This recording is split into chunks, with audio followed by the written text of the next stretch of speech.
لڑکیوں کا شکاری پارٹ 20۔ میں اپنے روم میں آ کر سو گیا، مجھے نیند آ گئی۔ اچانک ہی رات کے 2 بجے میرے کمرے کا دروازہ کھلا، جس کا مجھے بالکل بھی اندازہ نہیں ہوا۔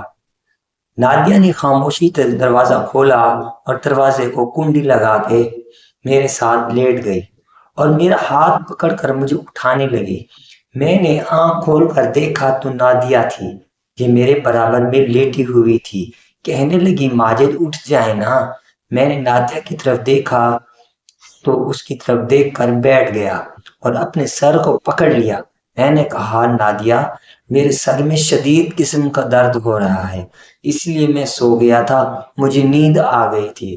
اب تم نے مجھے اٹھا دیا ہے، اب میرے سر کا درد دوبارہ شروع ہو گیا ہے۔ نادیہ کہنے لگی کہ ماجد آپ لیٹ جائیں، میں آپ کا سر دبا دیتی ہوں۔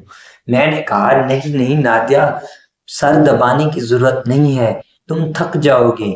نادیہ کہنے لگی کہ ماجد، اب تو میں نے پوری زندگی آپ کے ساتھ گزارنی ہے اور آپ کا خیال رکھنا ہے، آپ کی خدمت کر کے مجھے بہت اچھا لگے گا۔ میں نے کہا، سچ میں نادیہ، دل نہیں کہہ رہا۔ نادیہ کہنے لگی، ماجد، میں دل سے کہہ رہی ہوں، اب آج کے بعد سے آپ ہی میرا سب کچھ ہو اور میری زندگی کا مقصد آپ کو خوش رکھنا ہے اور آپ کی خدمت کرنا ہے۔ میں نے نادیہ کو کہا کہ ہمارا نکاح 2 دن بعد ہے۔ نادیہ کہنے لگی کہ بھلے 4 دن بعد ہو جائے گا، اور میں دل سے اپنے آپ کو بیوی تسلیم پہلے سے کر چکا ہوں، لہٰذا نکاح 2 دن بعد ہو یا 4 دن بعد مجھے فرق نہیں پڑتا، بس آپ ہی میرا سب کچھ ہو۔ پھر میں لیٹ گیا اور نادیہ میرا سر دبانے لگی۔ مجھ سے نادیہ باتیں بھی کر رہی تھی، پوچھ رہی تھی کہ ماجد، آپ کو ملتان کیسا لگا اور ہمارا گھر کیسا لگا؟ آپ کافی عرصے کے بعد ملتان آئے تھے۔ میں نے کہا، تمہارا گھر بہت اچھا ہے، تم لوگ بھی بہت اچھے ہو، اور ملتان تو ہے قدیمی شہر، بہت اچھا ہے، اور میں گھر گھوم پھر کر بھی آیا ہوں۔ کافی دیر بعد نادیہ کہنے لگی کہ اب میں آپ کو گھماؤں گی، یہاں کی کافی مشہور جگہ ہیں جو میں آپ کو دکھاؤں گی۔ یہاں پر ایک درگاہ ہے شاہ شمس تبریز کی، وہاں بھی آپ کو لے کر چلوں گی۔ وہاں پر دل کی ہر مراد پوری ہوتی ہے، جو مانگیں گے ملے گا۔ آپ کو جمعرات جمعہ کو وہاں پر رش ہوتا ہے، اور اتوار والے دن بھی کافی زیادہ رش ہوتا ہے، لوگ دور دور سے آتے ہیں۔ میں نے کہا، ٹھیک ہے نادیہ، پھر جس دن نکاح ہوگا اس کے اگلی دن ہم دونوں ساتھ چلیں گے، مجھے ذرا ملتان گھما کے آؤ۔ اگر شاہ شمس تبریز پہ مرادیں پوری ہوتی ہیں تو پھر تو میں ضرور جاؤں گا، مجھے کچھ مانگنا ہے۔ نادیہ کہنے لگی کہ ٹھیک ہے، میں آپ کو لے چلوں گی۔ اب میرے سر کا درد تھوڑا تھوڑا بہتر ہو گیا تھا اور مجھے سکون محسوس ہو رہا تھا۔ نادیہ کہنے لگی کہ پھر جب مجھے آپ کراچی لے جائیں گے شادی کر کے تو پھر مجھے آپ کراچی گھمائیں گے۔ میں نے سمندر نہیں دیکھا، مجھے سمندر دیکھنے کا بڑا شوق ہے۔ میں نے کہا، نادیہ، میں تمہیں سمندر بھی لے کر چلوں گا۔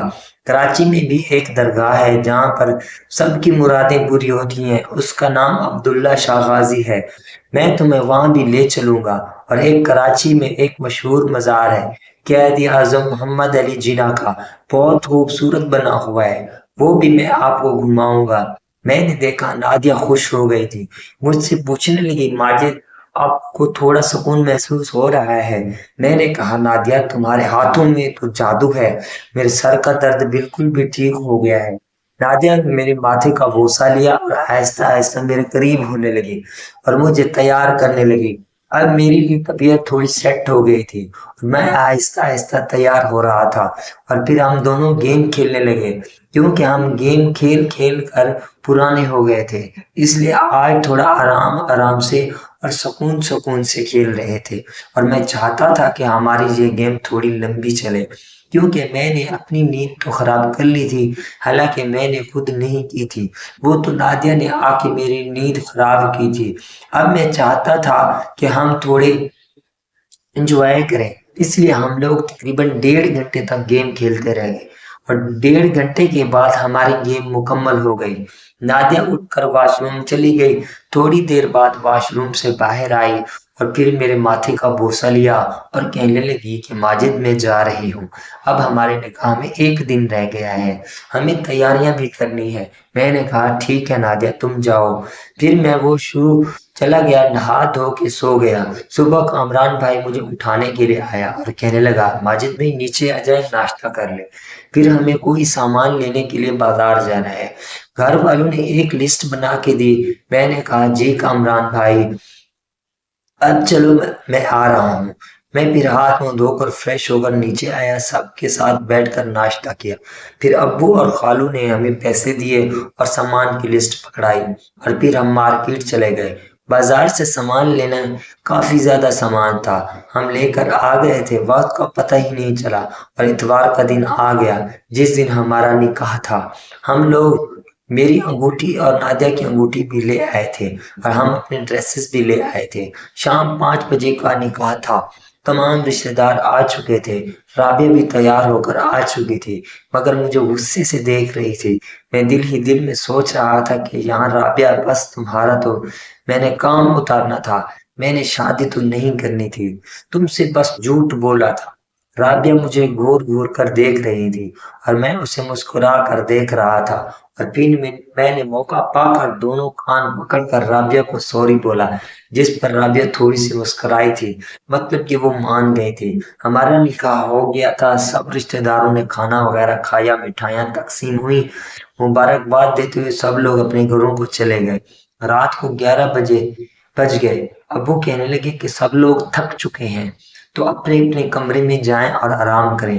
آج میرے کمرے کو سجایا ہوا تھا اور آج نادیہ زینت تیار ہو کر دلہن بن کر میرے کمرے میں آنے والی تھی، مگر اس بات کی خبر کسی اور کو نہیں تھی، صرف مجھے تھی۔ میں چاہتا تھا کہ آج نادیہ تیار ہو کر میرے روم میں آئے، ویسے تو ہم لوگ پہلے ہی یہ سب کچھ کر چکے تھے مگر اس پہلی رات کا الگ ہی مزہ ہوتا ہے۔ پھر میں اپنے کمرے میں آ کر لیٹ گیا۔ آج رات کو مجھے نیند نہیں آنے والی تھی کیونکہ میں انتظار کر رہا تھا کہ کب نادیہ میرے کمرے میں آتی ہے، اور بالآخر میرا انتظار ختم ہوا۔ نادیہ نے نکاح والا سوٹ پہنا ہوا تھا، وہ بالکل تیار ہو کر میرے کمرے میں آئی اور میں نے آج اس کا اٹھ کر استقبال کیا اور اس کا ہاتھ پکڑ کر بیڈ پر لے کر آیا۔ ناظرین ویڈیو اچھی لگی ہو تو ویڈیو کو لائک کر دیں، چینل پر نئے ہیں تو چینل کو سبسکرائب کر لیں اور اس ناول کا اگلا پارٹ دیکھنے کے لیے کمنٹ باکس میں پارٹ نیکسٹ لکھیں۔ شکریہ۔